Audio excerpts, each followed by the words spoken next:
What's up, everybody? Welcome. Move the Sticks here. Daniel Jeremiah, Bucky Brooks, and Buck. It's mock draft time. We've got number 3 out, I believe, for both of us. 94 more to go. A lot of mock drafts. Fans love them. We just give the people what they want. Yeah, give the people what. I think it's Jalen. That is Jalen Rose's thing. I took that. Don't be mad, Jalen. All right, well, let's jump into it right here. Mock draft 3.0. Let's go side by side. Top 5 here. We start with the first overall pick, Buck. I think we're on the same page. We are on the same page. Laremy Tunsil should be the number 1 overall pick for the Tennessee Titans because it's about protecting the quarterback. Marcus Mariota is the franchise quarterback. Want to make sure we keep him protected and upright. Last season, gave up 54 sacks, worse than the National Football League. Bring Laremy Tunsil in, kick Taylor One to right tackle, and now we've solved the problem on the offensive line. You ever change lyrics to songs, Buck? No, I haven't. But I'm going to do it right now. He's an easy mover. When I watch him work out, that's just what I think of. I mean, he's got such great feet. He's an ideal left tackle. You can kick Lawan over to the right side. Just look at those typewriter feet. Love watching him play. I think he'd be a perfect fit in this division. You got to play J.J. Watt twice a year. You need 2 good tackles. You got Merciless on the other side. You got Clowney to deal with as well. I think this is a great fit for them. Gives them an opportunity to win their division. Talk about building a team that can win your division. You better be able to protect your quarterback if you have any chance. All right, let's go Cleveland Browns here, number 2.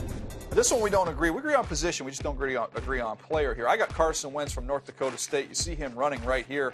Good athlete, ran in the high 4.7s, tested well, but I love the way he threw the football there in Indianapolis. Really gets his feet in the ground, transfers his weight, and can generate a lot of velocity on the football. On tape, I like that he comes from a pro-style system. You see him under center. You see him work full-field reads and make good decisions with the football, and he won a lot of games in North Dakota State. Won a lot of games, 2 national titles when he was a starter, showed up at the Senior Bowl, was impressive. I like him a lot, but I just like Jared Goff a little better. I think he may be a better fit. Polished pocket passer, a guy that is quick, decisive, and accurate with the ball. I like the way he manipulates his eyes. His eyes and feet are tied together. That's why his accuracy is so superb. And thinking about Hugh Jackson and trying to get this offense going, you need to have a dependable option at the quarterback position. I think Jared Goff, 37 starts during his time at Cal. He comes ready to play when he lands in Cleveland. And people try and say, okay, who's a better fit for Hugh Jackson? I think you can go back to the quarterbacks he's coached.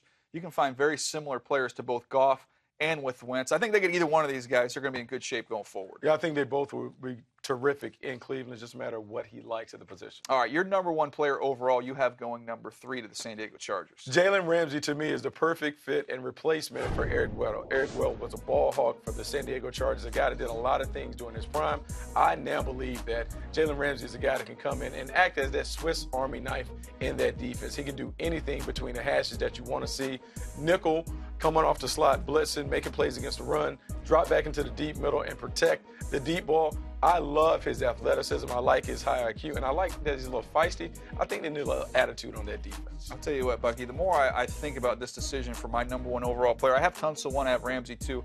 Not so certain I might end up flipping that, just because I think Jalen Ramsey is so clean. The floor is high, the ceiling is tremendously high. I just don't think you can miss on him. I think he'd be a great value pick for the San Diego Chargers. I think they certainly could benefit from having a playmaker like that in the back end. All right, let's move on to number 4 here. Again, we agree the same player. Going to the Dallas Cowboys. Jerry Jones says they're not taking a quarterback, according to our Gil Brandt. So let's look at the defensive line. And Joey Bosa from Ohio State. Somebody that's really, really smooth. He's athletic. I wouldn't say necessarily dynamic, really explosive, but he's great with his hands. He's a technician, and he knows how to finish. I think he'd be a nice addition to that Dallas front. Certainly would be a nice addition to the front. You think about the problems that they have at defensive end. Randy Gregory is suspended for the first 4 games. You don't know if Greg Hardy is returning. You need to have someone that can give you that sack production off the edge. More importantly, I think he's a great fit in Rod Marinelli's system. High energy player playing for an energetic coach, a guy who was a technical marvel. Joey Bosa would be nice. Watch him slide inside on passing downs too. Dominant 3 technique. All right, let's move on now to the 5th pick here. The Jacksonville Jaguars need to focus on the defensive side of the ball, Buck. They've got to get more dynamic there. Yeah, they have to be better in the back end. This is a team that has given up over 27 points a game. I need to have a lockdown corner on the backside. I'm going to say Vernon Hargreaves is the pick. You have Vernon Hargreaves playing corner. You now can kick Aaron Colvin inside to play you nickel. You improve just by having young athletic playmakers on the field. Still need to add some other pieces, but I think the first thing, the top priority, is finding a lockdown cornerback that can take away the deep balls that have been plaguing them. Yeah, I think you make a strong case they need help at really all three levels of their defense. I'm going to go to the second level, though. I'm going to go Myles Jack. But we use the term Swiss Army knife. Buck, this guy can do anything you want. I mean, you watch him play inside linebacker. You can watch him rush off the edge some. You can watch him cover in the slot. You can see him play safety. You can move him anywhere you want. I think he'd be a really, really nice fit for Jacksonville.